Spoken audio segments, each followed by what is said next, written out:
সংসার সুখে হয় রমণীর গুণে, আর সেই সংসারে যদি থার্ড পার্সন চলে আসে তাহলে সেই সংসারটা কি হয় জানো? জাহান্নাম। আজ আমি এমন একটা স্টোরি তোমাদেরকে শোনাবো যে স্টোরিটা শোনার পর অনেক বিবাহিত মেয়েরাই সাবধান হয়ে যাবে, ভুলেও তারা তাদের সংসারে এইসব থার্ড পার্সন ঢুকতে দিবে না। আজকের এই স্টোরিটি লিখে পাঠিয়েছে চৈতি আপু, তার পুরো নাম মেহনুর নেসা চৈতি। তো যাই হোক, বেশি কথা না বাড়িয়ে সোজা স্টোরিতে চলে যাচ্ছি। আমার নাম মেহনুর ইসলাম চৈতি। আমার বিয়েটা হয়েছিল পারিবারিক ভাবেই। আমার শাশুড়ি খুবই অসুস্থ ছিলেন, শ্বশুর অনেক বছর আগেই মারা গেছে। আমার ভাসুর আছেন, তিনি তার বউ নিয়ে আলাদা থাকেন। শাশুড়ি মায়ের সেবা আমিই করতাম, কিন্তু যত দিন যাচ্ছে ততই তার অবস্থা আরো খারাপ হচ্ছিল। যখন আমার বিয়ের 2 বছর তখনই আমার শাশুড়ি মা ইন্তেকাল করেন। বিয়ের পর থেকে তার সবকিছু আমিই পরিষ্কার করতাম। তিনি একদমই বিছানা থেকে উঠতে পারতেন না। শাশুড়ি মা মারা যাওয়ার পর সংসারের দায়িত্ব চলে এলো আমার ঘাড়ে। আমার স্বামী একজন ব্যবসায়ী, তিনি ব্যবসায় মশগুল, সারা দিন শুধু ব্যবসা নিয়েই পড়ে থাকেন, যার কারণে আমাদের আর্থিক অবস্থা আলহামদুলিল্লাহ অনেক ভালো। গ্রামে 3টা জায়গা আছে, সেখানে মাছ চাষ করা হয়, সাথে হাঁস মুরগি পালন, সেখান থেকে ভালোই টাকা আসে। আমার স্বামী এত বেশি পরিশ্রম করেছে যে তিনি এখন আরামে আয়াসে বসে খেতে পারবেন, কোনো সমস্যা নেই। কিন্তু তিনি খুবই কর্মঠ, সারাদিন ব্যবসার কাজেই ব্যস্ত। বিয়ের 2 বছর হয়ে গেছে, কিন্তু তবুও আমার কোনো বাচ্চা হচ্ছিল না। আমার স্বামী আমাকে অনেক ডাক্তার দেখিয়েছে, কিন্তু কোনোভাবেই বাচ্চা হচ্ছে না। এই নিয়ে পাড়া প্রতিবেশী অনেক মন্তব্য করলেও আমার স্বামী কোনো কথাই কান দিতেন না। তিনি বলতেন আল্লাহ যখন দিবে তখনই হবে, এত মাথা ঘামানোর দরকার নেই। আমার স্বামীর নিজের বাড়ি, 4তলা বাড়ি, দোতলায় আমরা থাকি। আমরা বলতে আমি সারাদিন একাই থাকি, আমার স্বামী রাতে আসে, সকালে চলে যায়। বাকি ফ্ল্যাটগুলো ভাড়াই দেওয়া আছে। এখন বলি, আমার শাশুড়িরা 1 ভাই 1 বোন। কেন বলছি এই কথা জানো? কেননা এই থার্ড পার্সনের আগমন সেখান থেকেই হবে। আমার শাশুড়ি মা তার ছোট ভাইকে ভীষণ ভালোবাসতেন, একদম ছোট থেকে নিজের হাতে পেলে বড় করেছে। তার ভাই এসে মাঝে মাঝে দেখা করে যেত, আমাদের খোঁজ খবর নিয়ে যেত। তার ভাইয়ের বউ মানে আমার মামি শাশুড়ি, তিনি ছিলেন অনেক ভালো মহিলা। আমার জন্য যে কত মায়া তার, চোখের সামনে না দেখলে বুঝতেই পারবেন না। আমিও তাকে ভীষণ মায়া করতাম, একদম নিজের শাশুড়ির মতো। কেননা আমার শাশুড়ি মারা যাওয়ার পর তিনি প্রায় আমাদের বাসায় আসতেন, আমি একা থাকতাম। হঠাৎ করে জানতে পারলাম আমার মামা শ্বশুর নাকি স্ট্রোক করেছে। বিষয়টা জানা মাত্রই আমি আমার স্বামীকে নিয়ে মামা শ্বশুরের বাড়িতে হাজির হলাম। আমার মামি শাশুড়ি আমাকে জড়িয়ে ধরে কি যে কান্না করলো। আমার মামি শাশুড়ির 2টা মেয়ে আছে, বড় মেয়ের বিয়ে হয়ে গেছে, কিন্তু ছোট মেয়ের বিয়ে হয়নি। সেই মেয়ে আমার থেকে প্রায় 2 বছরের ছোট হবে। আমার মামি শাশুড়ি তখন জড়িয়ে ধরে কাঁদতে কাঁদতে বলল, তোমার মামা শ্বশুরের যদি কিছু হয়ে যায় আমাদের কে দেখবে? আমার তো কোনো ছেলেও নেই, আমার যে কি হবে? তার উপর সুমাইয়াকে তো এখনো বিয়েই দেইনি, ওকে বিয়ে না দিয়ে আমি কিভাবে মরে শান্তি পাবো? আমার স্বামী তখন বলল, তোমার ছেলে নেই? কে বলেছে? আমি তো তোমার ছেলে, তুমি এত চিন্তা করছো কেন? মামার শরীর সুস্থ হয়ে যাবে, একদম চিন্তা করো না। যত খরচ লাগে সব আমি বহন করব। আমিও আমার মামি শাশুড়িকে জড়িয়ে ধরে বললাম, একদম চিন্তা করবেন না, আমরা তো আছি, কিসের চিন্তা? মামা একদম ঠিক হয়ে যাবে। এরপর বেশ মোটা অঙ্কের খরচ হয় আমার স্বামী। মামা শ্বশুরের অনেক বড় হাসপাতালে ভর্তি করিয়ে চিকিৎসা করা হয়, কিন্তু 2 মাস হসপিটালে থাকার পর তিনিই মারা যান। আমার মামি শাশুড়ি তখন খুব কাঁদতেন আর বলতেন, ইস আমার কি হবে, আমাকে নিয়ে গেলেই তো পারতে, তুমি যে একা চলে গেলে, আমাদের এই মেয়েটার কি হবে? ওকে তো এখনো বিয়েই দিইনি। আমার স্বামী তখন মামি শাশুড়িকে বলল, একদম কাঁদবেন না, আমি আছি তো, আপনারা আমার বাসায় থাকবেন। আমি একটু অবাক হলাম, কেননা তার মেয়ে যুবতী। যদিও আমি আমার স্বামীকে অনেক বিশ্বাস করি, তারপরেও বাসায় একটা যুবতী মেয়ে, এইসব ভেবে আবার নিজের গালেই থাপ্পড় মারতে শুরু করলাম। ছি, আমি কি নোংরা চিন্তা ভাবনা করছি। আমার স্বামীর মামাতো বোনও। তো যাই হোক, আমার মামার লাশ দাফন করা হলো। আমার মামি শাশুড়ি এবং তার ছোট মেয়ে সুমাইয়া সব কাপড় চোপড় গুছিয়ে আমার বাড়িতে চলে এলো। আমিও ভাবতে লাগলাম, এমনিতে তো আমি একাই থাকি, তারা থাকলে আমারও ভালো লাগবে। তো তাদেরকে একটা রুম দেওয়া হলো, গেস্ট রুম। সুমাইয়া তখন বলল, আমার নিজের একটা রুম লাগবে। ওর মা তখন বলছে, হ্যাঁ আমার মেয়ে তো বড় হয়েছে, ও একা একা ঘুমাতে চায়। তো সেই গেস্ট রুমের পাশে আরেকটা রুম ছিল, সেই রুমটা সুমাইয়াকে দেওয়া হলো, এবং অন্য একটি রুমে আমার মামি শাশুড়ি থাকবে। তো তারা যা যা এনেছিল সবকিছু গুছিয়ে রেখে দিল। আমার একটা কাজের লোক ছিল, আমি তাকে খালা বলেই ডাকতাম। তিনি অনেক ভালো মনের মানুষ, আমার সাথে সুখ দুঃখের কথা বলতেন। তার ছেলে বাহিরে থাকে, সে অনেক কষ্টে টাকা জমিয়ে ছেলেকে বাহিরের দেশে পাঠিয়েছে, কিন্তু কিন্তু ছেলে বাহিরের দেশে যাওয়ার পর একটা বিয়ে করেছে। মায়ের আর কোনো খোঁজ খবর নেয় না। এরপর তিনি বাসা বাড়িতে কাজ করে। যাই হোক, তার এই করুণ কথা শুনে আমি তাকে কাজে নিয়েছিলাম। এরপর থেকে সে আমার বাড়িতেই থাকতো। সেই খালা সব কাজ করে রাখতো ঘুম থেকে ওঠার আগে। আমি শুধু রান্না বান্না করতাম। যেহেতু এখন আমার মামি শাশুড়ি এবং আমার ননদিনী এসেছে, তাই কাজ আরো বেড়ে গেছে। তাদের কাপড় ধোয়া, তাদের জন্য রান্না বান্না করা, আরো অনেক কাজ। আমি অবশ্য চাচ্ছিলাম তাদের কাপড়গুলো তারাই ধোক, কেননা এই বৃদ্ধ মহিলাকে দিয়ে আমি তাদের কাজ করাতে পারবো না। আমি ভেবেছিলাম মামি শাশুড়িকে সুন্দর মতো এই কথাটা বুঝিয়ে দিই। কিন্তু পরের দিন সকালবেলা যখন সেই খালা কাপড় ধুচ্ছিলেন, তখনই আমার মামি শাশুড়ি এতগুলো কাপড় এবং তার মেয়ের কাপড় এনে সেই খালাকে দিয়ে বলল, এই নাও, এগুলো ধুয়ে দাও, ভালো করে ধুবে, নয়তো খবর আছে। কথাটা আমি শুনেছিলাম, আমার বেশ খারাপ লেগেছে এবং সেই খালারও অনেক খারাপ লেগেছে। আমার দিকে তাকিয়েছিল কিছুক্ষণ। সে কিছু না বলে সেই কাপড়গুলো ধুতে শুরু করলো। আমি মামি শাশুড়িকে বললাম, মামি, উনি অনেক দিন ধরেই আমাদের বাসায় কাজ করে। আমি তাকে খালা ডাকি, সে খুব ভালো। আমি আর কিছু বলতে যাব, অমনি আমার খালা শাশুড়ি থামিয়ে দিয়ে বলল, শোনো চৈতি, কাজের লোকদের বেশি মাথায় উঠাবা না। একবার মাথায় উঠালেই কিন্তু ওরা একদম পার পেয়ে যাবে। যত পারবে ওকে দিয়ে আরো বেশি করে কাজ করাবে, টাকা উসুল করবে, নয়তো ওদের বসে বসে খেতে খেতে চর্বি জমে যায়। এইগুলো কি বলছেন মামি? তিনি বৃদ্ধ মহিলা, আমার মায়ের বয়সী। মায়ের বয়সী তো কি হয়েছে, তোমার মা তো আর নয়। আমার কথায় কি কষ্ট পেয়েছো বৌমা? আমি আর কিছুই বললাম না। কথাটা খুবই খারাপ লেগেছে আমার। দুপুরে খাবার রান্না করার সময় তাদের এত এত আইটেম, তরকারি রান্না করতে হবে, এটার সাথে ওই তরকারি রান্না করতে হবে, মানে 2 জন মানুষ কিন্তু 10 পদের রান্না করতে হবে। আমি অবশ্য সেই সময়টাতে একটু অসুস্থ ছিলাম, গায়ে জ্বর ছিল, তাই আমি আমার আর খালার জন্য টুকটাক রান্না করতাম, মাঝে মাঝে ডিম ভেজেও খেয়ে ফেলতাম। কিন্তু এখন তারা এমন ভাবে হুকুম করছে যেন তারা এই বাড়িতে বেড়াতে এসেছে। আমি তখন মামিকে বললাম, মামি, ফ্রিজে সবকিছু রাখা আছে, আমার শরীরটা না একটু ভালো লাগছে না। আপনার যা যা খেতে ইচ্ছে করে, এমনকি সুমাইয়ার যা যা খেতে ইচ্ছে করে, আপনি ফ্রিজ থেকে বের করে সুন্দর করে রান্না করে নিন। এই কথা বলার সাথে সাথে মামি শাশুড়ির মুখ কালো হয়ে গেল। সে বলল, আমি এই বয়সে রান্না করব? তুমি ছেলের বউ, তুমি তো রান্না করবে। বলি, তোমার শাশুড়ি মা যখন বেঁচে ছিলেন তখন কি সে রান্না করতো? আহা, শাশুড়ি মা রান্না করবে কেন? তার হিসেব আলাদা, তিনি তো প্যারালাইজ ছিলেন। ও আচ্ছা, শাশুড়ির হিসাব আলাদা আর মামি শাশুড়ির হিসাব আলাদা, তাই তো? এই বলে তিনি কান্না শুরু করলেন। আসলে আমার স্বামীটা মরে গেছে তো, তাই এখানে এসেছি তোমাদের কাছে আশ্রয় হিসেবে। আমি তো তোমার শাশুড়িই হই, কিন্তু তুমি তোমার শাশুড়ির সাথে আমার ভেদাভেদ করছো। খুবই কষ্ট পেলাম বৌমা। সুমন আজকে বাসায় ফিরুক, ওকে বলবো আমাকে আমার বাড়িতেই দিয়ে আসতে, দরকার পড়লে ভিক্ষা করে খাবো, তাও আমি কাউকে কষ্ট দিতে চাই না। আমি তখন মামি শাশুড়িকে থামিয়ে দিয়ে বললাম, আচ্ছা ঠিক আছে, আপনারা কি কি খেতে চান আমাকে বলুন, আমি এক্ষুনি রান্না করে দিচ্ছি। প্রচন্ড মাথা ব্যথা জ্বর নিয়ে তাদের পছন্দের রান্না করলাম 8 পদের রান্না। খাবার দাবার সবকিছু খেয়ে ডাইনিং টেবিলে সবকিছু এলোমেলো করে রেখে উঠে গেল তারা। খাবারের কি অবস্থা! বড় ডাইনিং টেবিলে বেছানো নতুন কাপড়টাও একদম ঝোল ভরিয়ে একাকার অবস্থা। তারা চলে যাওয়ার পর খালা সবকিছু পরিষ্কার করলো। আমার শাশুড়ি মা খাওয়া দাওয়া শেষ করে ঘরের ভেতর গিয়ে শুয়ে পড়লো। আর আমার ননদিনী সুমাইয়া, তার একটা স্মার্টফোন আছে, সারা দিন ফোনের ভেতরই ঢুকে থাকে। আমি গোসল করে জোহরের নামাজ পড়ে খাওয়া দাওয়া শেষ করলাম। নামাজ শেষে আমি মামি শাশুড়ির ঘরে গিয়ে বললাম, মামি, নামাজ পড়বেন না? ওয়াক্ত শেষ হয়ে যাচ্ছে। মামি শাশুড়ি তখন বলল, না গো মা, আমি পড়তে পারবো না, পিঠে প্রচন্ড ব্যথা। অথচ সে এতক্ষণ কত কিছু খেয়েছে, শুয়ে শুয়ে টিভি দেখছে, এতে তার পিঠ ব্যথা করছে না। যাই হোক, এরপর আমি চলে আসি। রাত্রিবেলা আমার স্বামী কাজ থেকে বাড়ি ফিরলো, তাকে বেশ ক্লান্ত মনে হচ্ছে। আমি অবশ্য প্রত্যেক দিন সুমন কাজ থেকে ফেরার আগে 1 গ্লাস ঠান্ডা লেবুর শরবত বানিয়ে ফ্রিজে রেখে দিই। ও আসলে ওকে বের করে দিই। এটা প্রত্যেক দিনের রুটিন বলতে পারো। সুমন তখন হাত মুখ ধুতে গেল। আমি ওর কাজের ব্যাগটা ঘরে রেখে আসতে যাব, ঠিক ওই মুহূর্তে সুমাইয়া ফ্রিজ থেকে সেই গ্লাসটা বের করে আমার স্বামী সুমনকে দিয়ে বলল, ভাইয়া দেখো তো শরবতটা কেমন হয়েছে, নিজের হাতে বানিয়ে আনলাম তোমার জন্য। ওইদিকে ব্যাগ রেখে আমি এই ঘরে এসে দেখি আমার স্বামী শরবত খাচ্ছে। আমি তো অবাক। আমার স্বামী তখন শরবত খেয়ে সুমাইয়াকে বলল, বেশ ভালো সুমাইয়া, তুমি তো একদম চৈতির মতো শরবত বানিয়েছো। কথাটা শোনা মাত্রই আমি একদম আকাশ থেকে পড়লাম, শরবতটা তো আমি বানিয়েছি। সুমাইয়া তখন গ্লাস নিয়ে রান্নাঘরে গেল ধোয়ার জন্য। আমি তখন রান্নাঘরে সুমাইয়াকে বললাম,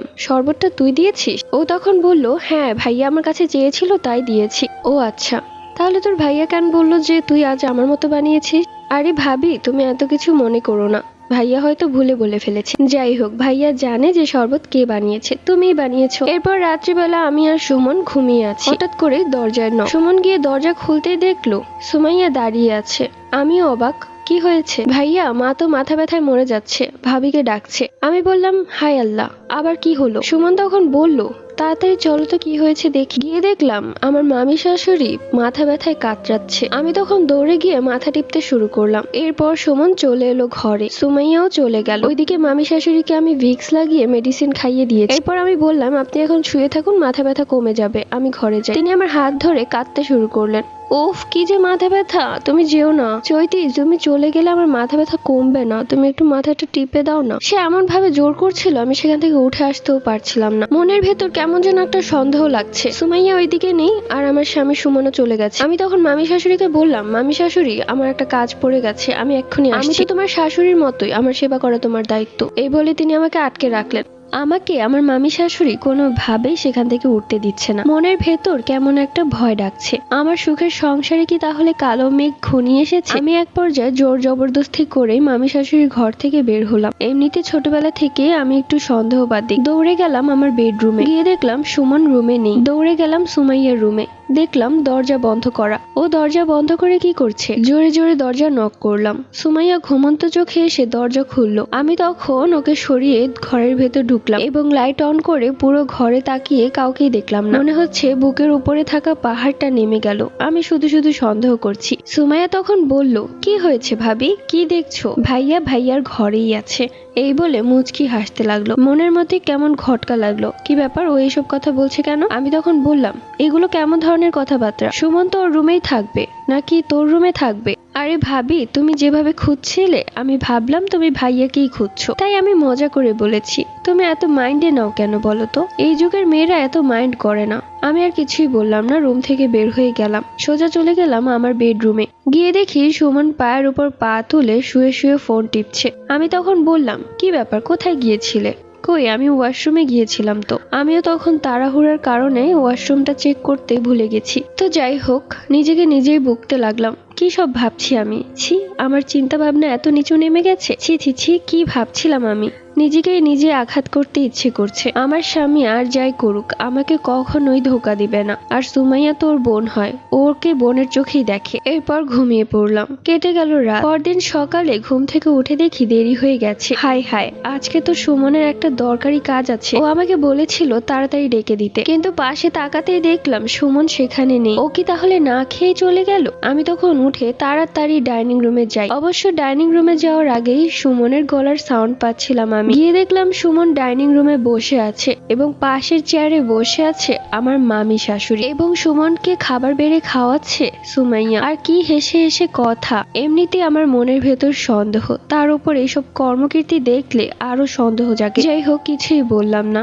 কেননা সুমনের দেরি হয়ে যাচ্ছে, তাই হয়তো সুমাইয়া ওকে খাবার বেড়ে দিচ্ছে। হয়তো বা আমাকে ঘুমে থাকতে দেখে মামি শাশুড়িকে বলেছে খাবার বেড়ে দিতে। যাই হোক, আমি উঠে ফ্রেশ হয়ে নিলাম। সকাল থেকে খালাকে একটা বারও দেখছি না। কি ব্যাপার, উনি তো সকালেই ঘুম থেকে উঠে যায় এবং সমস্ত কাজ শেষ করে ফেলে, কিন্তু আজকে তাকে দেখাই যাচ্ছে না। আমি তার রুমে গেলাম, গিয়ে দেখলাম সে খালা বিছানায় শুয়ে আছে, তাও আবার এই গরমের মধ্যে কাঁথা গায়ে দিয়ে শুয়ে আছে। আমি তার কাছে গিয়ে কাঁথা সরিয়ে তার কপালে হাত দিতেই বুঝলাম তার জ্বরে শরীর পুড়ে যাচ্ছে। এই কি খালা, আপনার এত জ্বর, আপনি আমাকে বলেননি কেন?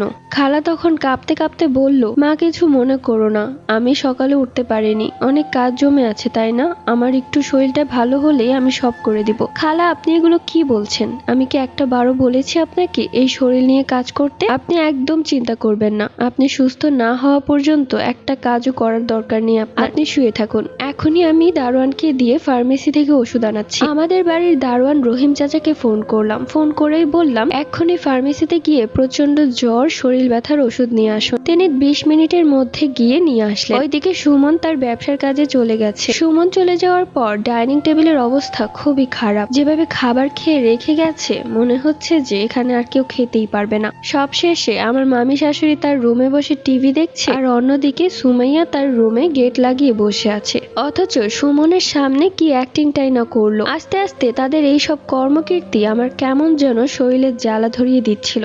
আমি বুঝতে পারছিলাম আমার এই সুখের সংসারটা আস্তে আস্তে ফাটল ধরতে শুরু করেছে। যেভাবেই হোক এই মা মেয়েকে বের করতে হবে, নয়তো আমার সংসারে আগুন লেগে যাবে। আর আমার কাজের লোক সেই খালার এত শরীর খারাপ হওয়ার কথা না, কিন্তু এই মা মেয়ে মিলে সেই খালাকে এত কাজ করিয়েছে, বেচারি অসুস্থ হয়ে গেছে। আমি তখন আর সহ্য করতে পারলাম না, আমি সোজা চলে যাই মামি শাশুড়ির ঘরে। দেখলাম টিভিতে সে মুভি দেখছে। কি আনন্দ, কি ফুর্তি! কিছুদিন আগে যে তার স্বামী মারা গেছে, সেই দিকে কোনো শোকই নেই তার। মনের ভেতর আনন্দ ফুর্তি। আর তার ছোট মেয়ে সুমাইয়ার কথা আর কি বলবো, সারাক্ষণ ফোন নিয়েই বসে থাকে। মামি শাশুড়ি আমাকে এভাবে আসতে দেখে বলল, কি হয়েছে চৈতি, কিছু বলবে আমাকে? হ্যাঁ বলবো, আমি বলার জন্যই এসেছি। কি বলবে বলো? আমার কাজের লোক খালার শরীর খুব অসুস্থ, জ্বর। হ্যাঁ তো কি হয়েছে, আমি কি করতে পারি বলো? ডাইনিং টেবিলের অবস্থা দেখেছেন কি অবস্থা?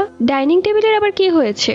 ভালোই তো আছে। তা কি বলতে চাচ্ছ, সোজা সাপটা বলো তো। ঘুরিয়ে পেঁচিয়ে কথা আমি একদম পছন্দ করি না। তার কথার দাপট দেখে মনে হচ্ছে আমি তাদের বাড়িতে বেড়াতে এসেছি। আমিও নরম হলাম না, আমিও কড়া কণ্ঠে বললাম, মামি শাশুড়ি, আমার এই কথাগুলো আপনাকে আগেই বলা দরকার ছিল, কিন্তু যেহেতু এখন আপনারা এখানেই থাকছেন, তাই এই কথাগুলো আপনাদের বোঝা দরকার। এখানে আপনি আর সুমাইয়া যে খাবার দাবার খাবেন সেগুলো নিজেরাই রান্না করবেন, এমনকি আপনাদের কাপড় চোপড়ও আপনারা নিজেরাই ধোবেন। আমার কাজের লোক খালা শুধু আমার কাজই করবে, সে আপনাদের কাজ করতে পারবে না। আর হ্যাঁ, গতকাল রাতে আপনার মাথা ব্যথার নাটকে আমাকে যে আটকে রেখেছিলেন, আমি সবটাই বুঝতে পেরেছি। আপনার মাথা ব্যথা করলে খাটের পাশে মাথা ব্যথার ওষুধ রেখে দিবেন। গভীর রাতে আমাকে ডাকাডাকি করবেন না। আমি সারাদিন পরিশ্রম করে রাতে ঘুমাই, তাই রাতের বেলা আমার ঘুম ভালো মতো না হলে শরীরটা খুব খারাপ লাগে সকাল। আমার মামি শাশুড়ি পা থেকে মাথা পর্যন্ত আমাকে বাঁকা চোখে দেখে বললেন, বাহ, মুখে খই ফুটছে দেখছি, 2 দিনের রূপ দেখাতে শুরু করে দিয়েছি। কি ভেবেছিস আমার ভাগিনার সবকিছু তুই একা ভোগ করবি? আমি তখন অবাক হয়ে বললাম, মানে কি বলছেন এসব? আহা, নিকাশ আসতে হবে না। তুই আমাদেরকে ভাবিস না যে আমরা উড়ে এসে জুড়ে বসেছি। সুমনের মামি হিসেবে আমার সব অধিকার আছে এই বাড়িতে। এগুলো আপনি কি বলছেন? অধিকার? কিসের অধিকার? মামা শ্বশুর মারা যাওয়ার পর আপনাদেরকে যে আশ্রয় হিসেবে এই বাড়িতে থাকতে দিয়েছি, এটাই তো অনেক। কি বললি তুই? এত বড় কথা! তুই জানিস আমাকে? তুই কার সাথে কথা বলছিস? হ্যাঁ, খুব ভালো করে জানি। আপনি হচ্ছেন সেই মহিলা, যে মহিলা উপর দিয়ে অনেক ভালোবাসা দেখান, কিন্তু ভেতরে আপনার একটা কালসাপ লুকিয়ে আছে। কি বললি তুই? এই বলে তিনি তেড়ে আসলেন আমাকে মারার জন্য। আমি তখন সাথে সাথে তার হাত ধরে ফেলি। আপনার সাহস তো কম না, আমার বাড়িতে এসে আমার গায়ে হাত তুলছেন। আপনাদের এই মা মেয়েকে এক্ষুনি এই বাড়ি থেকে ঘাড় ধাক্কা দিয়ে বের করে দিব। কি বললি তুই? আমাদেরকে ঘাড় ধাক্কা দিয়ে বের করে দিবি? কেন, এই বাড়ি ঘর সবকিছু কি তোর? হ্যাঁ আমার। আপনি জানেন না সবকিছু সুমন আমার নামে লিখে দিয়েছে। সাথে সাথে তার মুখ ফ্যাকাশে হয়ে গেল আর বলল, হ্যাঁ বললেই হলো, সুমন এত বোকা না। তুই কি ভেবেছিস আমি এই বাড়িতে এমনি এমনি এসেছি? আপনি যেমনি যেমনি আসেন না কেন, কিভাবে কিভাবে এই বাড়ি থেকে বের করতে হয় সেটাও আমি ভালো করেই জানি। আমার বাড়িতে থেকে আমার উপর রাজত্ব করা সব বের করব আমি। কি করবি তুই? তুই হচ্ছিস একটা ফকিরনি জাতের মেয়ে। তোর বাবা একটা ফকির, মা একটা ফকিরনি। এই কথা শুনে আমার মাথার রক্ত গরম হয়ে গেল। আপনার মাথা ঠিক আছে? আপনি কি বলছেন আমাকে? কি বলছি আবার? যা সত্যি তাই বলছি। তুই হচ্ছিস একটা ফকিরনির মেয়ে। আপনার সাহস কি করে হলো আমার বাবা মাকে নিয়ে বাজে কথা বলা? আমি গরিব ঘরের মেয়ে নাকি বড়লোকের মেয়ে সেটা সুমন ভালো করেই জানে। আমার বাবার আর্থিক অবস্থা আলহামদুলিল্লাহ অনেক ভালো। আমাদের নিজেদের 3 তলা বাড়ি আছে। সুমন সবকিছু দেখে আমাকে বিয়ে করেছে। আর আপনি আমাকে এত বড় কথা বললেন? আমি এক্ষুনি আমার বাবা মাকে ডেকে এনে আপনাকে বাড়ি থেকে বের করব। তখন সেই মহিলা কিছুটা ঘাবড়ে যায় আর বলে, তোর সাথে আর কথা বলতে চাই না, এখন এই রুম থেকে বেরিয়ে যা। সুমন আসলে আমি সুমনের সাথেই কথা বলবো। এটা আমার ঘর, আমার বাড়ি। আমার বাড়ি থেকে আমাকে বের করতে চাইছেন? আপনি বের হন, আর আপনার ক্যারেক্টারলেস মেয়েকে নিয়েও বের হন। ভাইয়ের দিকে যেভাবে তাকায় নোংরা ভাবে, কি আর বলবো, মা মেয়ে দুটোই হচ্ছে একই রকম। এবার সে মহিলা হাসতে হাসতে বলল, ভাই?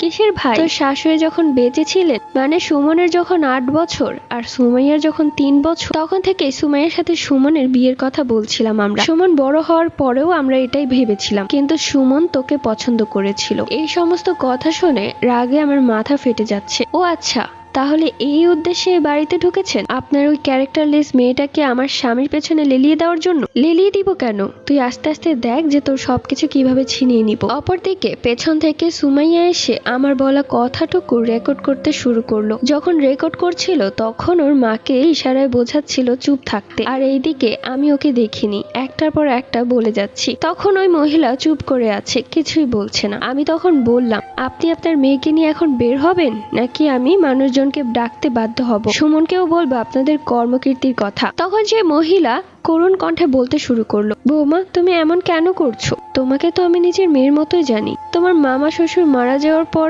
আশ্রয় হিসেবে বাড়িতে এসেছি, আমাদের বিপদের সময় এই ব্যবহারটুকু করবে আমাদের সাথে? তার মুখে এই সমস্ত কথা শুনে আমার আরো রাগ হচ্ছিল। কিছুক্ষণ আগে আমাকে তুই তুকারি করে কি খারাপ ভাষায় গালাগালি করেছে, আর এখন কি বলছে এসব? আপনার এই ভালো সাজার নাটক আমার সামনে করবেন না। মেজাজ গরম হয়ে যাচ্ছে বলে দিচ্ছি। এখনই পোটলা পাটলি সব নিয়ে বের হন, নয়তো আমি কিছু একটা করে ফেলবো। আমার মাথায় রক্ত টকবক করছে। তখন মামি শাশুড়ি এসে আমার পায়ে ধরলো আর বলল, তোমার পায়ে ধরছি, আমাকে মাফ করে দাও মা, যদি আমার থেকে কোনো ভুল হয়ে যায়। সুমাইয়াকে দেখো, ও যুবতী মেয়ে, ওকে নিয়ে আমি কোথায় যাব? মা গো, একটু দয়া করো, আমার যে কোনো ছেলেও নেই যে আমি তার বাসায় গিয়ে উঠবো। তুমি যদি একটু দয়া না করো তাহলে আমার কি হবে? আমার মেজাজ প্রচন্ড গরম হলো, কিন্তু আমি আর কোনো কথা বললাম না। মুখ ঘুরিয়ে চলে আসতে যাব, অমনি সুমাইয়ার সাথে ধাক্কা খেলাম। সুমাইয়ার সাথে সাথে ফোন লুকিয়ে ফেললো। কি হয়েছে? এখানে দাঁড়িয়ে দাঁড়িয়ে আমাদের কথা শুনছিস নাকি মায়ের হয়ে ওকালতি করতে এসেছিস? এরপর আমি ঘরে চলে যাই, বেডরুমে বসে আছি। মাথা আমার প্রচন্ড গরম। কাদের বাড়িতে ঢুকিয়েছি, নিজের পায়ে নিজে কুড়াল মেরেছি। এদেরকে বের করতেই হবে যেভাবেই হোক, নয়তো আমার এই সুখের সংসার ধ্বংস হয়ে যাবে। রাত্রিবেলা সুমন আসলো। সুমন বেডরুমেও আসতে পারেনি, আমি অপেক্ষা করছিলাম ওর জন্য। কি করছে ও এতক্ষণ ধরে? উঠে আসলাম ডাইনিং রুমে, এসে দেখি ও বসে আছে। ওকে আমার বলা সেই কথাগুলোর রেকর্ডটা শোনাচ্ছে। তখন আমার মামি শাশুড়ি খুব কাঁদছে আর বলছে, বাবারে তোর বউ আমাদের সাথে খুব খারাপ ব্যবহার করে, এমন করলে এই বাড়িতে থাকতে পারবো না। তুই একটা কাজ কর, আমাকে কয়টা টাকা দে, আমি সুমাইয়াকে নিয়ে রাস্তাঘাটে ভিক্ষা করে খাবো, তাও এখান থেকে চলে যাই। আমি চাই না তোদের কোনো ক্ষতি হোক। আর রেকর্ডটাও এমন ভাবে করেছে যে সে এমন ভালোভাবে কথা বলছে, আর আমার রাগ উঠিয়ে দিয়েছিল। সবকিছু শুনে সুমন যেন রাগে কাঁপছিল, মনে হচ্ছে এখনই আমাকে চিবিয়ে খেয়ে ফেলবে। আমি নির্বাক হয়ে তাকিয়ে আছি, এত ভালো সাজতে পারে মানুষ কি করে? তারা কি গেমটাই না খেলেছে আমার সাথে, অথচ আমি বুঝতেও পারিনি। সুমন তখন রাগান্বিত চোখে আমার দিকে তাকালো। সুমাইয়া তখন বলল, ভাইয়া তোমাকে আমি নিজের ভাইয়ের মতোই জানি, কিন্তু ভাবি তোমাকে আমাকে নিয়ে খুব নোংরা কথা বলেছে, তাই এখানে থাকা হয়তো বা আমাদের জন্য ভালো হবে না। তুমি যখনই কাজে চলে যাও তখনই ভাবি খুব খারাপ ব্যবহার করে আমাদের সাথে, খাবার খেতেও দেয় না। আজ সারাদিন মা আর আমি শুধুমাত্র পানি খেয়েছিলাম। আমি রীতিমতো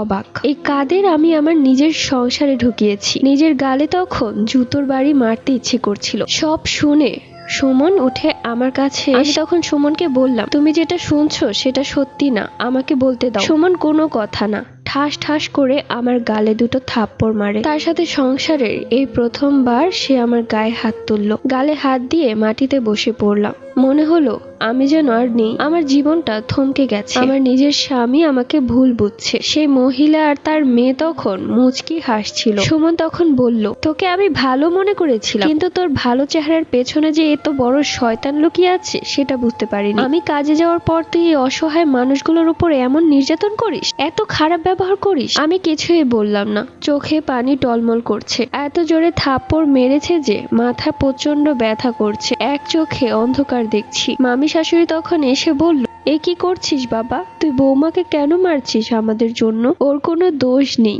ওর জায়গায় যে কোনো মেয়ে থাকলে এমনটাই করতো। আমরা তো পর, আমরা কি আর তোর আপন রে? আজকালকার মানুষ আপন মানুষদেরকেই দেখতে পারে না, আর আমরা তো পর। সুমাইয়া তখন ওর মায়ের কান্না থামিয়ে দিয়ে বলল, মা তুমি কষ্ট পেও না, ভাইয়া অন্তত আমাদেরকে বুঝেছে। সুমন তখন সুমাইয়ার মাথায় হাত রেখে বলল, চিন্তা করিস না সুমাইয়া, আজ থেকে আমি তোদের পাশে আছি। ওইদিকে এসব দেখে আমি বাকরুদ্ধ, কি বলবো কিছু জানি না, কিছু বলার ভাষা নেই আমার। পরদিন সকাল থেকে শুরু হলো আমার উপর নির্মম অত্যাচার। সুমন কাজে চলে গেল, আমার সাথে কথা বললো না, এক বিছানায় ঘুমালো না। আমি আমার বেডরুমে ছিলাম, কিন্তু সুমন কোথায় ঘুমিয়েছে জানি না। মনে হচ্ছে ড্রয়িং রুমে ঘুমিয়েছিল, জানি না, উঠে দেখতে যায়নি, কেননা প্রচন্ড আঘাত পেয়েছি। পরদিন সকালবেলা সুমন কাজে চলে গেল, প্রচন্ড মাথা ব্যথা আমার। ঘুম থেকে উঠে রান্নাঘরে আসি, এসে দেখলাম খালা সব কাজ করে রেখেছে, এমনকি নাস্তাও তৈরি করে রেখেছে। আমি তখন বললাম, এতগুলো রুটি কেন? খালা তখন বলল, কি আর কমু, আমারে হ্যাঁ হুকুম দিয়া গেছে, কইছে হ্যাগোলেগাও রুটি বানাইতে। আমার মেজাজ তখন আরো গরম হয়ে গেল। আমি তখন আমার আর খালা রুটি রেখে বাকি সবগুলো রুটি একটা বক্সে ভরে দারোয়ানকে ফোন করে তার কাছে দিয়ে দিলাম এবং বললাম, আপনি খেয়ে ফেলবেন। সাথে যে যে তরকারি ছিল সবকিছু আমাদের অনুযায়ী রেখে বাকি সবকিছু ফেলে দিলাম। আমার কথা হচ্ছে, আমার সংসারে যেহেতু আগুন লাগিয়েছে, তাই আমিও এই দুইটাকে বাড়ি থেকে বের করে ছাড়বো। এতে যা করার করব। কিছুক্ষণ পর মহারানীরা চলে আসলো খাবার খেতে। তখন আমরা খাবার খেয়ে উঠে পড়েছি। খালাকে বলেছি তাদের একটা কাজও যেন না করে। তখন সেই মহিলা চিৎকার শুরু করলো খালার উপর, এই বদমাস, তোকে বলেছি না আমাদের জন্য বানাতে? কই নাস্তা কোথায়? কিসের নাস্তা? আপনাকে লেগে কোনো নাস্তা বানাইতে পারবো না। আমি এই বাড়িতে যার কাম করি হ্যাঁ নিষেধ করছে, তাই আপনাকে খিদা লাগলে নিজে গোটা নিজে বানায় খাইবেন। আর শুনেন, কোনো কাপড় চোপড়ও আমারে দিবেন না ধুইতে। আমি তখন খালাকে বললাম, খালা আমার রুমে আসেন। তখনই সেই মহিলা চিৎকার করে সুমাইয়াকে ডেকে বলল, এই সুমনকে ফোন কর তো তাড়াতাড়ি, ফোন কর। ও আবার নাটক শুরু করেছে। আমাকে একটা নোংরা গালি দিয়ে বলল ওকে একটা শিক্ষা দিতে হবে। সুমাইয়া তখন সাথে সাথে সুমনকে ফোন করলো আর কান্নাকাটি শুরু করে দিয়ে বলল, বাবা আমি চলে যাচ্ছি, আমাকে মাফ করে দিস। আমি এত কষ্ট করে সবার জন্য নাস্তা বানিয়েছি, অথচ আমার মেয়েকে আর আমাকে খেতে দিল না। ওরা নাস্তা খেয়ে সব নাস্তা ফেলে দিয়েছে, আমাদেরকে খেতে দেয়নি। সারাটা দিন না খেয়ে কি করে পার করব? কালকেও কিছু খাইনি। সুমো তখন খুব ব্যস্ত ছিল, তাই বলল, মামি আপনি দয়া করে আবার কিছু বানিয়ে নিন, এরপরেও যদি ও খাবার ফেলে দেয় তাহলে ওর ব্যবস্থা আমি করব। এরপর ফোন কেটে দিল। তখন সেই মহিলা রান্নাঘরে গিয়ে তাদের মন মতো নাস্তা বানিয়ে পুরো রান্নাঘর নোংরা করে রেখেছে। ইচ্ছে করে করেছে যাতে কষ্ট করে খালাকে পরিষ্কার করতে হয়। এমনকি সব হাঁড়ি পাতিল উড়িয়ে উড়িয়ে মারছিল। এতে অনেক শব্দ হচ্ছিল। মানে কি আর বলবো, একে বলে চুরি চুরি সিনাজুরি। আমার ঘরে এসেই ভাঙচুর শুরু করেছে। আমি তখন কিছুই বললাম না অবশ্য। আমি অনলাইন থেকে কিছু ছোট সিসিটিভি ক্যামেরা কিনলাম। 4টা সিসিটিভি ক্যামেরা ছিল। ক্যামেরাগুলো অনেক ছোট, লাইটের ফাঁকে রাখলেও বোঝা যাবে না। এই মহিলা তো আমার রেকর্ড শুনিয়ে আমার স্বামীকে আমার বিরুদ্ধে করেছে। এবার আমি এই দুইটার কর্মকীর্তি সবকিছু সরাসরি আমার স্বামীকে দেখাবো প্রমাণ সহকারে। তখন ওদের কর্মকাণ্ড দেখে আমার স্বামী ওদেরকে বের করে দিবে। বিকেলের মধ্যে একটা ছেলে এলো এবং দারোয়ানের কাছে সেই সিসিটিভি ক্যামেরাগুলো দিয়ে গেল। দারোয়ান এসে আমার কাছে দিয়ে গেল, আমি গোপনে রেখে দিলাম আমার কাছে। এখন কথা হচ্ছে যে তাদের সামনে তো এগুলো লাগানো যাবে না, তাহলেই তো তারা বুঝে যাবে। তাই সুযোগ বুঝে এই সিসিটিভি ক্যামেরাগুলো এমন ভাবে সেট করতে হবে যেন তাদের আসল চেহারাটা ধরতে পারি। সবকিছুই আমার ফোনে কানেক্ট করা থাকবে। আমি সব প্রমাণ আমার স্বামীকে দেখাবো। রাত যখন গভীর তখন সবাই ঘুমিয়ে পড়ল। আমি তখন আস্তে আস্তে করে যেখানে যেখানে সিসিটিভি ক্যামেরা লাগানোর কথা সেখানেই লাগাচ্ছি। এখন 2 জায়গায় সিসিটিভি ক্যামেরা লাগানো হয়েছে, এখনো 2 জায়গায় লাগাতে হবে। সেটা হচ্ছে সেই মহিলার ঘরে আর তার মেয়ের ঘরে, কেননা কাহিনীগুলো তো সেই রুমেই হয়। ভাগ্য ভালো ছিল যে সেই মহিলা সেই দিন দরজা খুলেই ঘুমাচ্ছিল। আমি তখন তার রুমে গিয়ে দেখলাম লাইট অফ করে নাক ডেকে কি আনন্দে ঘুমাচ্ছে। আমি তখন খুব সাবধানে এমন একটা জায়গায় সিসিটিভি ক্যামেরাটা লাগালাম যেন সেই মহিলার পুরো ঘরটাই দেখা যাচ্ছে। আরেকটা ক্যামেরা সেটা আমি লাগাতে পারিনি, কেননা ওর রুমটা লক ছিল। তো যাই হোক, পরের দিন সকালবেলা সুমন চলে গেল কাজে। আমি তখন আমার ফোনে চেক করলাম যে সবগুলো ক্যামেরা ঠিক মতো কাজ করছে কিনা। সবকিছুই দেখা যাচ্ছে। সেই মহিলা টিভি দেখছে, সাথে আছে তার মেয়ে সুমাইয়া। ফোনের ভেতর যেন ঢুকে গিয়েছে, মানে সুমাইয়ার ঘর এখন ফাঁকা। এই সুযোগে ওর ঘরে গিয়ে সিসিটিভি ক্যামেরাটা লাগাতে হবে। আমিও সুযোগ বুঝে ওর ঘরে গিয়ে সিসিটিভি ক্যামেরা লাগিয়ে যখনই ঘর থেকে বের হব, ঠিক ওই মুহূর্তে ও সামনে চলে আসে। আরে ভাবি তুমি এখানে কি করছো? আমি তখন বললাম, এটা আমার বাড়ি, আমার যেখানে ইচ্ছা সেখানে যাব, তোকে জিজ্ঞেস করে যেতে হবে? এরপর আমি পাশ কাটিয়ে চলে আসি। সুমাইয়ার বিষয়টা সন্দেহ লাগলো, তাই ওর মায়ের কাছে চলে গেল এবং আমার বিষয়টা বলল। সুমাইয়ার মা তখন বলল, এই কিছুই করতে পারবে না আমাদের, চিন্তা করিস না, ওদের স্বামী স্ত্রীর মধ্যেই একটা ভেজাল লাগিয়ে দিয়েছি। এখন তুই শুধু অপেক্ষা কর, সুমনকে এই বাড়ি থেকে বের করে দিবি, আর এই বাড়িতে রাজ করব তুই আর আমি। এই কালনাগিনীকে বের করে সুমনের সাথে তোর বিয়ে দিয়ে দিব, যাতে আরো পাকাপোক্ত ভাবে এই বাড়ির মালিক হতে পারি। বুঝতে পেরেছিস তো সবকিছু? ইস মা, তোমার মাথায় যে এত বুদ্ধি, আগে জানতাম না। কিন্তু মা, আমি তো অন্য একটা ছেলেকে ভালোবাসি। সুমন ভাইয়াকে তো আমি ভাইয়ার চোখে দেখি। আরে রাখতো ভাইয়া, আর ওসব প্রেম টেম বাদ দে। মানে প্রেম করবি কর, গোপনে কর, সুমন যাতে না জানতে পারে। সুমনকে ফাঁসাবো শুধু ওর টাকা পয়সায় বাড়ি ঘরের জন্য। যখন সবকিছু তোর নামে লিখে নিবি, এরপরে সুমনকেও ধাক্কা মেরে বাড়ি থেকে বের করে দিব। আর শুন, এখন থেকে ভাইয়া ভাইয়া বাদ দে। যত পারবি ওর কাছে গিয়ে ঘেঁষার চেষ্টা করবি, কাছে গিয়ে সুন্দর করে কথা বলবি, যাতে তোর প্রতি ও দুর্বল হয়ে যায়। ঠিক আছে মা, তুমি যেভাবে বলবে সেভাবেই হবে। তুই যদি বিয়ের পর পরে একটা বাচ্চা নিয়ে নিতে পারিস, তাহলে তো তোর কপালে সুখ আর সুখ। বাচ্চার দোহাই দিয়ে ওই সম্পত্তি নিয়ে নেওয়া যাবে। এমনিতেও তো ওই ডাইনির বাচ্চা হচ্ছে না। একটা বাচ্চা হলে সুমন তোর থেকে মুখ ফিরাতেই পারবে না। মা, তুমি যেগুলো কি বলছো আমার খুব লজ্জা করছে। এত লজ্জা পেতে হবে না, ঘরে চলে যা।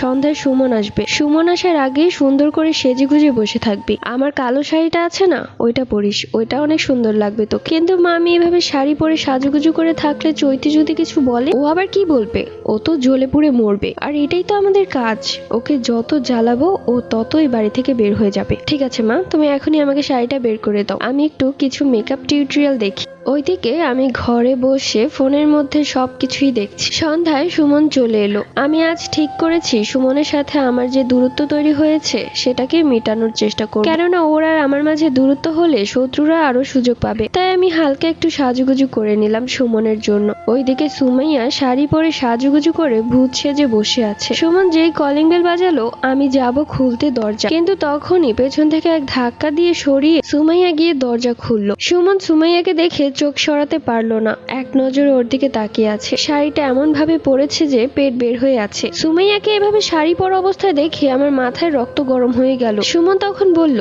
কি রে সুমাইয়া, তুই শাড়ি পরেছিস? হ্যাঁ, তোমার জন্যই তো পরেছি। ওদের এসব মাখো মাখো কথা শুনে রাগে আমার মাথা ফেটে যাচ্ছে। আমি চিৎকার করে বললাম, তোর সাহস তো কম না, তুই আমাকে ধাক্কা দিয়ে দরজা খুললি, আর তুই শাড়ি পরেছিস কেন?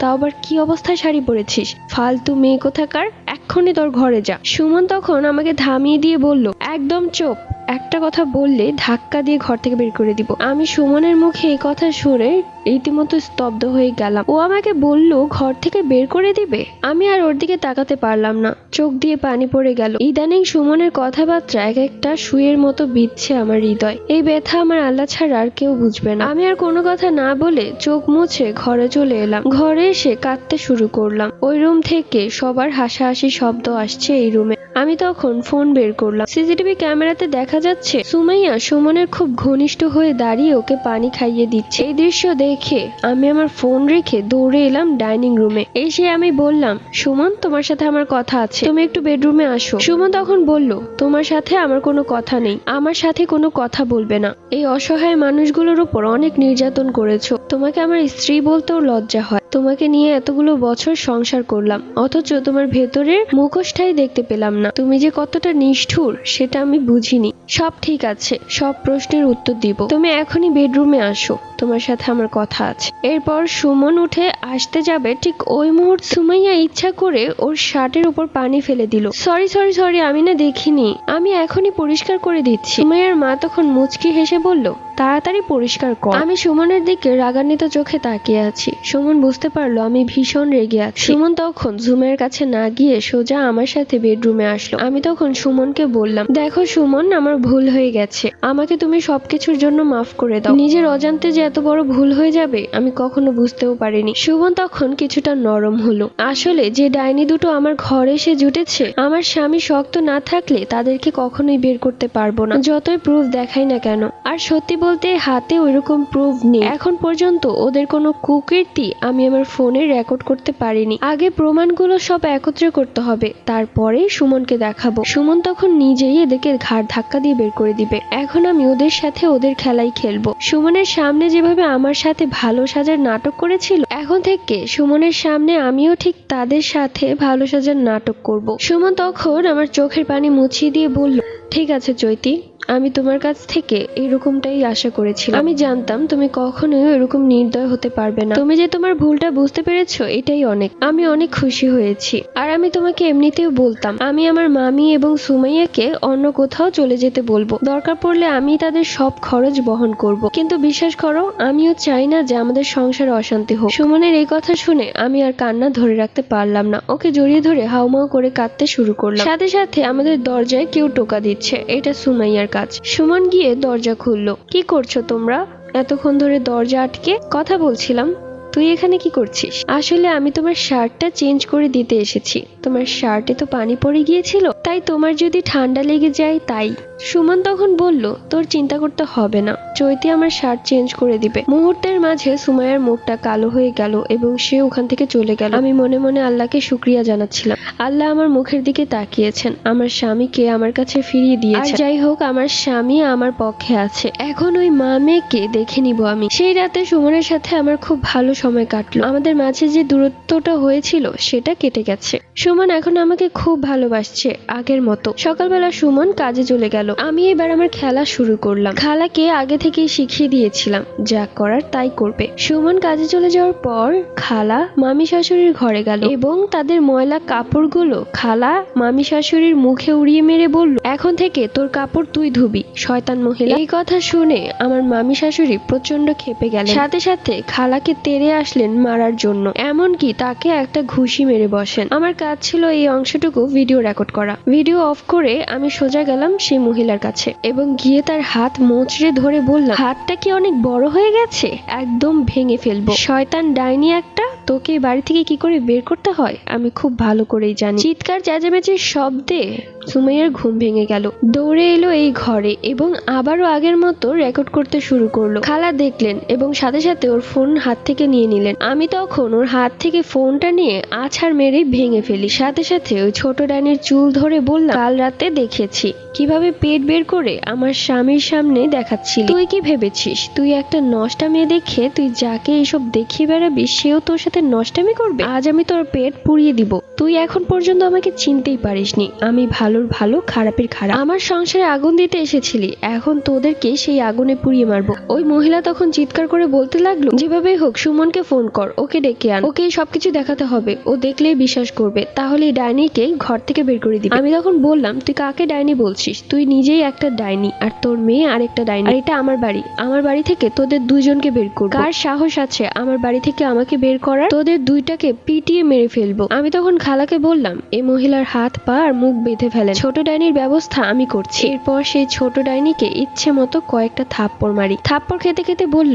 ভাবি আমাকে মাফ করে দাও, আমার ভুল হয়ে গেছে। আমি তখন বললাম, তোর সবচেয়ে বড় ভুল হয়েছে এই ডাইনির গর্ভে জন্ম নেওয়া, যার কারণে তোকে কোনো ভালো শিক্ষা দিতে পারেনি। তোকে আজ থেকে আমি ভালো শিক্ষা দিব। ওইদিকে সেই ডাইনি মানে আমার মামি শাশুড়ি খুব চিৎকার করছে, কিন্তু কথা বের হচ্ছে না মুখ থেকে, মুখ তো বেঁধে ফেলেছে। আমি তখন আমার মামি শাশুড়িকে গিয়ে বললাম, সুমন কালকে কি বলেছে জানিস? বলেছে তোদেরকে এই বাড়ি থেকে বের করে দিবে, কারণ ও চায় না যে তোদের জন্য আমাদের সংসারে কোনো অশান্তি হোক। তাদের কিছুক্ষণ হেনস্থা করার পর তাদের মুখের বাঁধন, হাতের বাঁধন সবকিছুই খুলে দেওয়া হলো এবং আমি কড়াভাবে বললাম, এখনো সময় আছে, জিনিসপত্র গুছিয়ে নে, নয়তো পরবর্তীতে এমন ভাবে বাড়ি থেকে বের হবি যে তোদের জিনিসপত্র নেওয়ার সুযোগ পাবি না। এই বলে খালাকে নিয়ে বেডরুমে চলে আসলাম। খালার পিঠে প্রচন্ড ব্যথা পেয়েছে, ওই ডাইনিটা খালাকে পিঠে ঘুষি মেরেছে। আমি তখন খালাকে মলম লাগিয়ে দিলাম। আমি খালাকে বললাম, আপনি আমার পাশে থাকবেন তো? কি যে কন্যা আপা, আমিও চাই না এই ডাইনিগুলো আপনার সংসারে থাকুক। এই ডাইনিগুলোর লেগা আমার নিজেরও ভাল লাগতেছে না।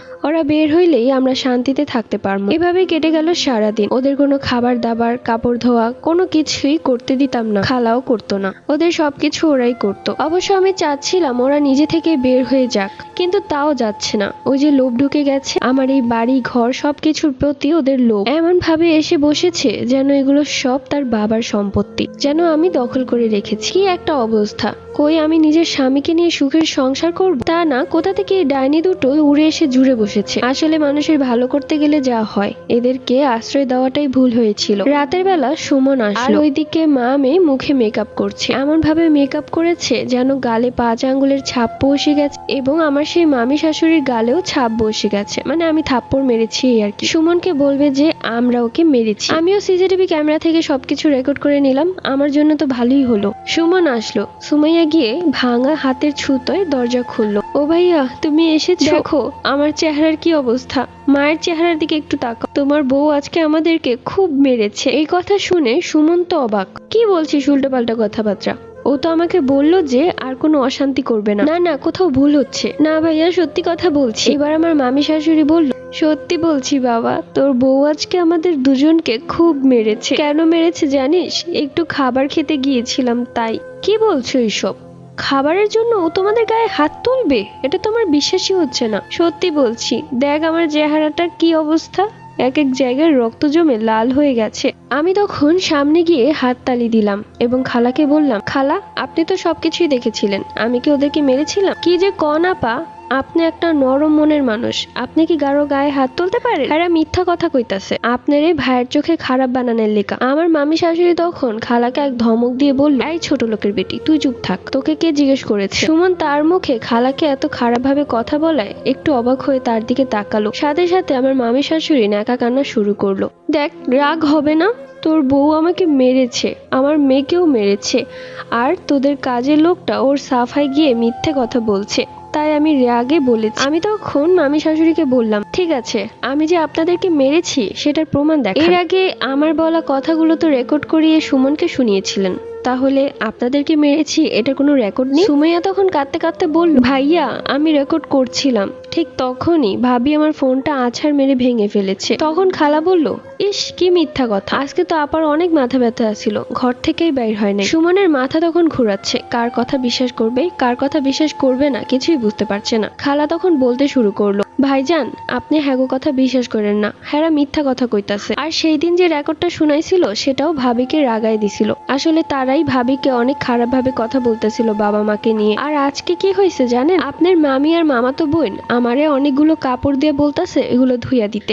আসলে হেরা কোনো কামই করে না, সব কাম আমারে দিয়া করায়। আমি শুধু বলছি যে আমি আপনাকে কাপড় ধুইতে পারবো না। তখনই আপনার মামি আমার এমন জোরে পিঠে ঘুষি দিছে যে এখনো দম ছাড়তে পারতেছি না। সুমন তখন রাগান্বিত চোখে ওর মামির দিকে তাকালো। আসলে সুমন, তোমার হয়তো এসব কথা বিশ্বাস হচ্ছে না। বিশ্বাস না হওয়ারই কথা। মামির কথা আগে নাকি কাজের লোকের কথা আগে? কিন্তু চিন্তা করো না, এখন আমি তোমাকে দুইটা ভিডিও দেখাবো, সেই ভিডিও দুইটা দেখলে তুমি যা বুঝার বুঝতে পারবে। এরপর আমার ফোন থেকে বের করলাম সেই ভিডিওটা। আমি আগে থেকে কাট করে এডিট করে রেখেছিলাম, যেখানে ভিডিওতে আমাকে দেখাই যাচ্ছে না। ভিডিওটাতে ছিল খালাকে মামি শাশুড়ি ঘুষি মারছে, এবং দ্বিতীয় ভিডিওতে ছিল মা আর মেয়ে মিলে তাদের মেকআপ দিয়ে মেকআপ করছে, মানে আমি মেরেছি ওইরকম মেকআপ। সুমন তখন ওর মামির দিকে রাগান্বিত চোখে তাকিয়ে বলল, এইসব কি? আপনাদেরকে ভালো বুঝে এই বাড়িতে আশ্রয় দিয়েছি আর আপনারা এইসব করেছেন? আমার সংসার, আমার স্ত্রীর গায়ে হাত তুলেছি শুধুমাত্র আপনার এই মিথ্যে নাটকের জন্য। আমার সুন্দর সংসারটা আস্তে আস্তে জাহান্নামের পথে চলে যাচ্ছিল। আমি বুঝতেও পারিনি, সবসময় ভাবতাম আপনারা অসহায়, আপনাদের যাওয়ার কোনো জায়গা নেই, আমি আশ্রয় দিয়েছি, তাই আপনারা এখানে খুব ভালো মতো থাকবেন। কিন্তু এখন দেখছি সবকিছু মিথ্যে। আমার স্ত্রীর নামে আমার কাছে উল্টো পাল্টা কথা বলে ওর সাথে আমার যে দূরত্ব তৈরি করেছিলেন সেটার কি হবে? আসলে আপনাদের মতো মানুষদের কোনো বাড়িতে ঢুকতে দেওয়া উচিত না। বের হয়ে যান আপনার মেয়েকে নিয়ে আমার বাড়ি থেকে। আমি কাল রাতেই বুঝেছি আপনার মেয়ে কিরকম, কিভাবে পেট বের করে আমার সামনে এসেছিল, ভেবেছে আমার সাথে নোংরা কিছু একটা করবে। কিন্তু শুনে রাখুন, আমি শুধু চৈতিকেই ভালোবাসি। চৈতি আমার স্ত্রী, ওকে নিয়ে সারা জীবন থাকবো। এক্ষুনি এই বাড়ি থেকে বের হয়ে যান, আর কখনো যাতে আপনাদের মুখ না দেখি। আর হ্যাঁ, আপনার এই কুকীর্তির কথা আপনার বড় মেয়ে এবং জামাইকেও জানাচ্ছি আমি। আমার মামি শাশুড়ি তখন সুমনের পায়ে ধরে কাঁদতে শুরু করলো আর বলল, বাবা তোমার পায়ে ধরি, আমাদের এইসব কথা তুমি আমার বড় মেয়েকে জানায়ও না, ওর সংসারে অশান্তি হবে, আমি চাই না ওর সংসারে কোনো অশান্তি হোক। সুমন এবার বলল, আপনার মেয়ের সংসারে অশান্তি না হোক এটাই আপনি চান, কিন্তু আরেকজনের সংসারে এসে যে অশান্তি বাঁধিয়েছেন, তাও আবার যে আপনাকে এবং আপনার মেয়েকে আশ্রয় দিয়েছে তাকে, এটা কি ঠিক করেছেন আপনি? আমার ভুল হয়ে গেছে বাবা, আমাকে মাফ করে দে, এইবারের মতো মাফ করে দে, আর কখনো এরকমটা করব না। আমি তখন বললাম, দেখো সুমন, তুমি যদি এখন তাদের কথায় তাদেরকে আরেকটা সুযোগ দাও, এতে আমি কিন্তু এই বাড়িতে আর থাকছি না, আমি এক্ষুনি আমার বাবার বাড়িতে চলে যাব। আর হ্যাঁ, তোমাকে তালাক দিয়ে দিব, তুমি তখন এদের নিয়েই থেকো, আমি চাই না এরা আমার সংসারে আর এক মুহূর্ত থাকুক। সুমন তখন বলল, চৈতির কথাই আমার কথা, আপনার এই বাড়ি থেকে বের হয়ে যান, আমি আর কোনো অশান্তি চাই না আমার সংসারে। এরপর তারা বাড়ি থেকে বের হতে বাধ্য হলো। বাড়ির গেট পর্যন্ত আমি আর খালা তাদেরকে এগিয়ে দিয়ে এসেছিলাম। আমি তখন বললাম, ইস আপনার জন্য খুব খারাপ লাগছে, কত কষ্ট করে কি সুন্দর করে মেকআপ করেছিলেন আমার স্বামীর কাছে আমাকে খারাপ বানানোর জন্য, কিন্তু কি হলো এতে? উল্টো নিজেরাই ঝাঁটা খেয়ে বাড়ি থেকে বের হলেন। আপনাকে বলেছিলাম সম্মান থাকতে থাকতে চলে যান, কিন্তু আমার কথা শুনেননি।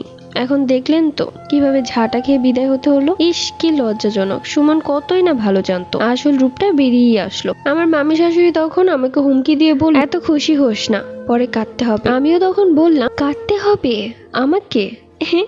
এটা একটা হাস্যকর কথা বললেন, কাঁদতে হবে আপনাকে, আমাকে না। এরপর মুখের উপর দরজা লাগিয়ে দিলাম। যাই হোক, বাড়িতে চলে আসলাম। কি যে শান্তি লাগছে। খালাকে বললাম, খালা আজ আর কোনো কাজ করতে হবে না, সুন্দর করে তৈরি হয়ে নিন, আমি একটু সেজেগুজে নিচ্ছি। আজ আমরা সারাদিন ঘুরবো, বাহিরে খাওয়া দাওয়া করবো। এরপর সুমন, আমি আর খালা মিলে আমরা খুব আনন্দ করলাম, মজা করলাম এবং রাতের বেলা একটা রেস্টুরেন্টে সবাই মিলে খাবার খেলাম। আসলে মানুষ বলে না, আপন থেকে পর ভালো। আমার এই খালাটিও একদম ওই রকমই। তার আপন বলতে কেউ নেই, অথচ সে আমার বিপদে পাশে ছিল। আর যাই হোক, খালাকে কখনোই আমার থেকে দূরে সরাবো না, সে সবসময় আমার বাড়িতেই থাকবে। পরদিন সকালবেলা কিভাবে যেন তার ছেলে খালার নাম্বার পায় এবং খালাকে ফোন করে। খালা তখন একটা বাটন ফোন চালাতো। ফোন ধরতেই সে বুঝতে পারলো না এটা কে। যখনই তার ছেলে বলল, মা তুমি কেমন আছো, খালা তখন বুঝতে পারলো তার ছেলে ফোন করেছে এত বছর পর। খালা তখন দু চোখের অশ্রু ছেড়ে দিল। আমি দৌড়ে গেলাম খালার কাছে। খালা তখন কাঁদতে কাঁদতে বলল,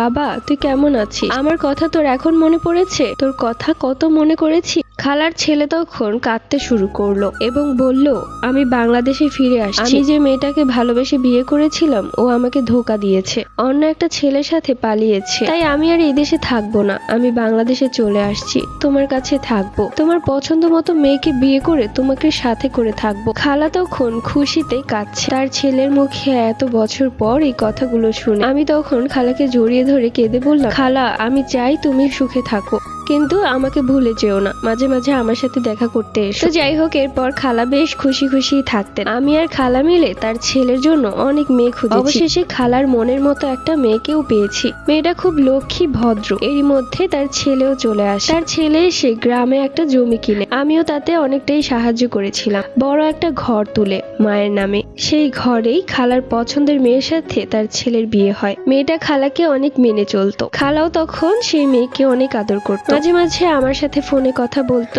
আমিও তাকে গিয়ে দেখে আসতাম। আর এরই মধ্যে সুমনের সাথে আমার ভালো সময় কাটছে। অফিস থেকে আসার সময় আমার জন্য একটা বা দুইটা গোলাপ কিনে নিয়ে আসে। একদিন সকালবেলা প্রচন্ড বমি শুরু হয়ে গেল আমার। বমি করতে করতে প্রচন্ড ক্লান্ত হয়ে গেছি আমি। মনের অজান্তেই বারবার মন ডাকছে, আচ্ছা কোনো সুখবর আসছে না। আমি আর সময় নষ্ট করলাম না, তাড়াতাড়ি একটা কিট কিনে আনি এবং টেস্ট করে যা দেখলাম তা দেখে রীতিমতো অবাক। খুশিতে আমার চোখ বেয়ে বেয়ে পানি পড়ছে। আমি মা হতে চলেছি। রাতে সুমন আসলো। পুরো ঘর আমি খুব সুন্দর করে সাজিয়ে রেখেছি। আমি সুমনকে জানালাম আমি মা হতে চলেছি। সুমন যেন বিশ্বাসই করতে পারলো না। আমাকে ডাক্তারের কাছে নিয়ে গেল।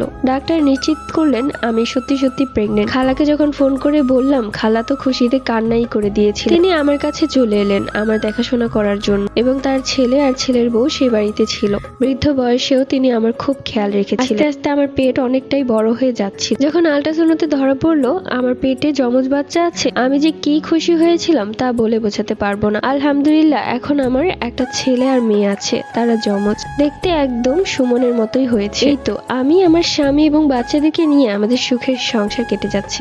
আমার সংসার, আমার একান্তই নিজের সংসার। এই সংসারে থাকবে শুধু আমার পরিবার, আর কেউ না। এবং এখানেই আমার সংসার গল্পটি শেষ। সো তোমরা যারা যারা এই গল্পটি প্রথম থেকে দেখেছো, তোমাদের কি গল্পটি একটু ভালো লেগেছে? যদি ভালো লেগে থাকে তাহলে একটা লাইক দিয়ে দাও।